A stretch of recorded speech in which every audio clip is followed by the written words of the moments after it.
G'day folks, welcome back to Pete's Investing. It's March 14, 2024. This is the German DAX update. Now we're still in a relentless bullish trend, but has it hit the top? We're seeing a bit of a retrace at the moment. We'll see how far it goes and how far it drops. But again, that's still a bearish divergence to look out for. So in terms of looking at the trends and what to go long or short, at the moment the weekly is in a long trend, as indicated by the ADX 25 down here.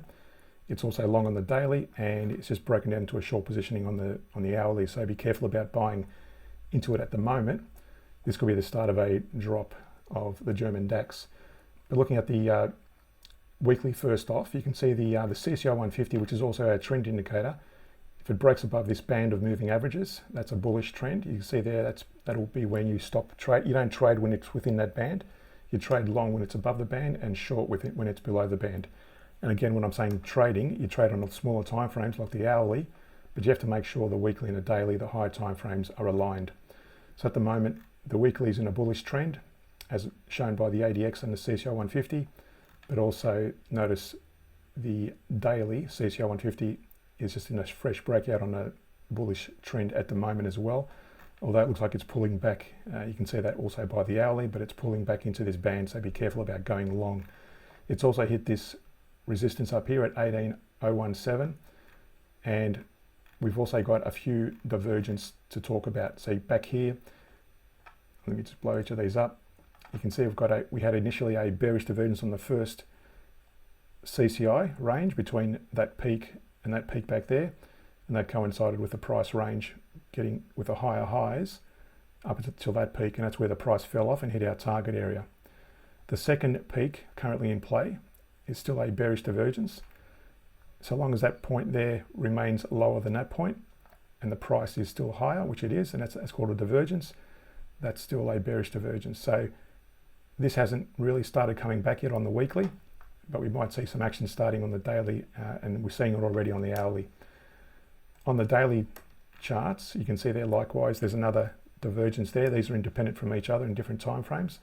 So this is a bearish divergence versus higher highs on the price, hit that resistance area, and I've already drawn a target area there, which is a 23.38% level.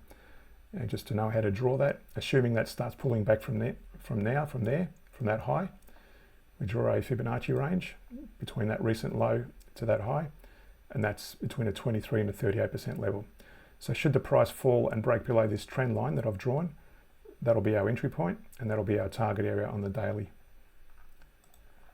On the hourly, you can see there more easily, that's actually fallen off after hitting that resistance. That was up until our previous video. It hit that peak, and then it started falling off. You can see there the CCI is falling off in line with the price. So that's not a divergence, that's price movement in the CCI is moving in line with the price. There was a little divergence back here versus higher highs on the price that fell off, hit our initial target, actually fell much further than that. And that would have been, had I drawn a Fibonacci range again between that level and that high, that was our initial target area, but you can see there it fell right through to that 61% level, almost 100%. Now in this case it actually bounced around about the 78% level from there, didn't actually go much further, so that was not a trend reversal per se. So these divergences are not necessarily a full scale reversal. They could just mean a bit of a retrace before bouncing further to the upside. Now in terms of how to trade this, like I said, you've got to make sure the weekly and the daily are both in the same direction. So at the moment, just be careful, the daily is about touching that band, so I'll probably hold off from going long. But let's choose this point back here where it broke above the moving average band as an example, and you can see there on the same point on the weekly chart that was already in a bullish move. So the way you'll trade that, this is the daily chart, you'll trade that on the hourly, and what I've got here on the hourly is the average down approach, and on the hourly here as well, the stop loss approach. So again, I've got a back test to that point there, so you can see there when it broke above the moving average band, just leave the cursor there, you can see those grey vertical bars on both the average down approach and the stop loss approach. That's where you started taking long trades, and ideally you would have stopped taking trades when that CCI broke into that band of moving averages, so you would have stopped taking trades there.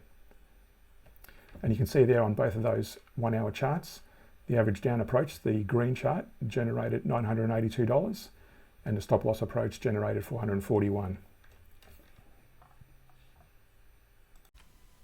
So stay tuned to the very end of the video. This is the first slide. I've got two slides. The first slide is the average down rules. So you can pause the video and read that in your own leisure.